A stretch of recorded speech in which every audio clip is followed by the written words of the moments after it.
This video for the Vital Syllabus on the subject of the denial of the singularity is a follow-up to the presentation on the singularity shadow.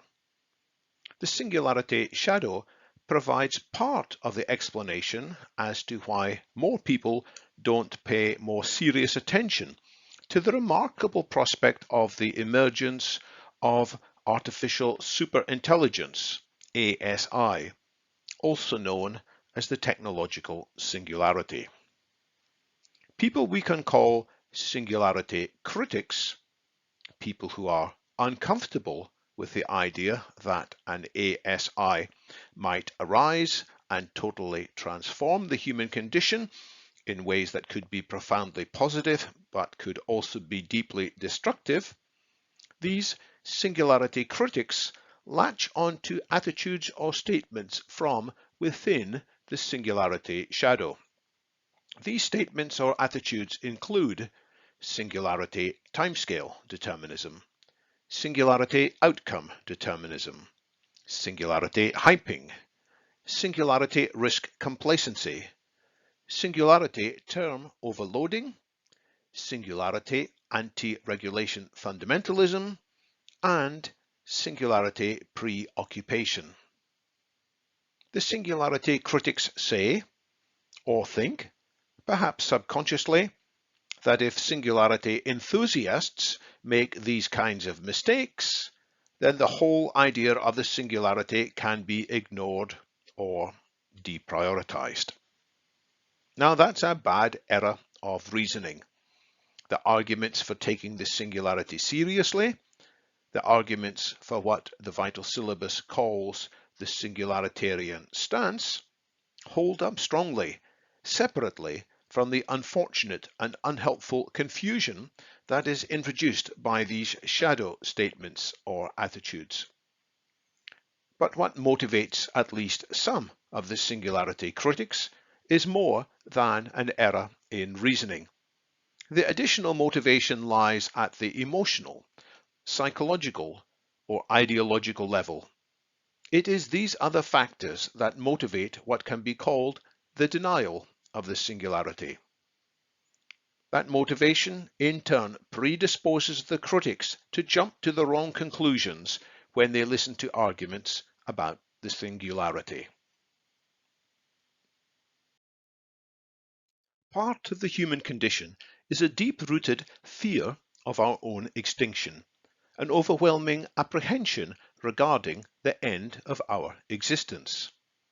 As explored by many writers, including, famously, in the 1974 Pulitzer Prize-winning book by Ernest Becker, The Denial of Death, we humans construct large edifices of culture, religion, philosophy, and art, at least in part to numb the existential dread of our own forthcoming personal annihilation.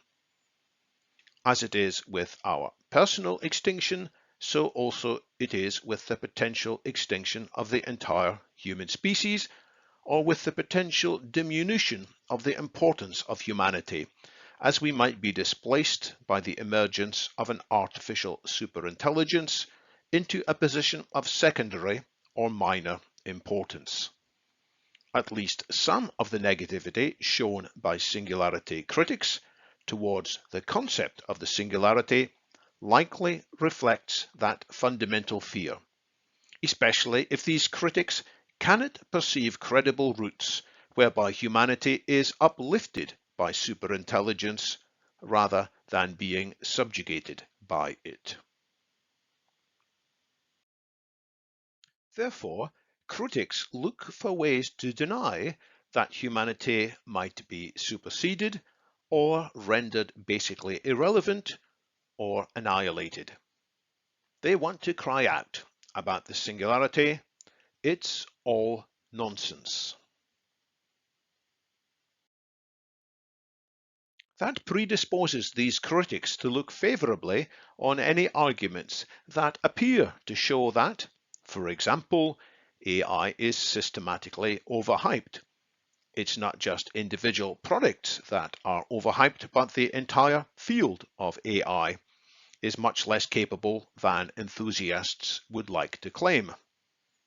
Or that AI is just like any other technology to which humanity has learned to adapt and take in our stride. Therefore, it's not really going to change our human condition that much. Or that there have already been several previous singularities, such as the invention of speech, the invention of writing, the invention of printing, and the invention of the steam engine, and humanity has survived all of these, so we'll survive AI as well. Or that there will be easy ways to control an AI, such as simply removing the power cord. So good luck in switching off the entire internet. These arguments are all flawed. It's important to take the time, as in this Vital Syllabus course, to explore both the strengths and the weaknesses of such arguments. But it's also necessary to recognize the psychological factors that are driving critics to clutch onto such arguments. What many critics probably want to hear or believe is that the human mind is so special and unique that AI could never match its core attributes. In this line of thinking, the human mind could never be reduced to calculations or computations or to any sort of mechanisms or indeed to physics. These critics want to hear or to believe that in some sense the human mind can transcend the brain and could survive the decay and destruction of the physical body. They want to hear or believe that there's a substantial soul as well as a transient mind. And that line of thinking provides a kind of hope that their own souls could, perhaps, maybe, in some meaningful way, survive the deaths of their physical bodies. This line of thinking is rarely spelt out in such a clear, explicit manner, but it does seem to be present in the backs of some people's minds. It could be part of a religious faith that is consciously chosen and maintained, or it could be an indirect hangover from a previous religious faith that used to be held personally or held by others in the same community, and which is no longer proclaimed or declared, but which continues to cast an influence. That influence can make people hostile, very hostile, to the singularitarian suggestion that a future ASI might indeed outperform human minds, not just in narrow fields of intelligence, but in general cognition and awareness.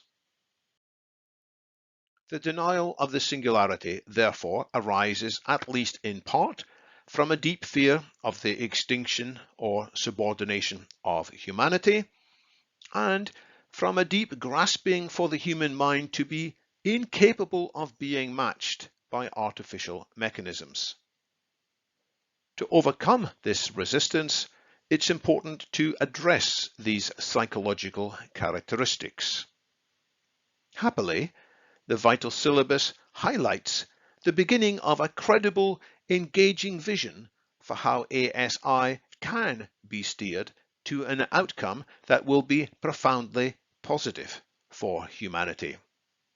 That Vital Syllabus vision also highlights how the human mind, with the support of artificial intelligence and other technologies, can be lifted to higher levels of transcendence, vitality, and consciousness than ever before.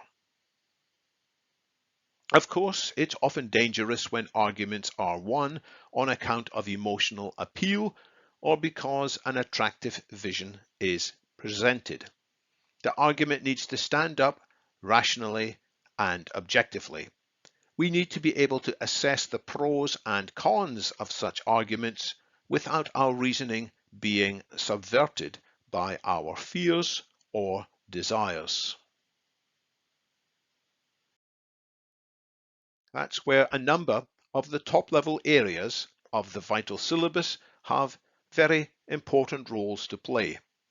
This includes learning how to learn, of which learning how to unlearn is a critical part.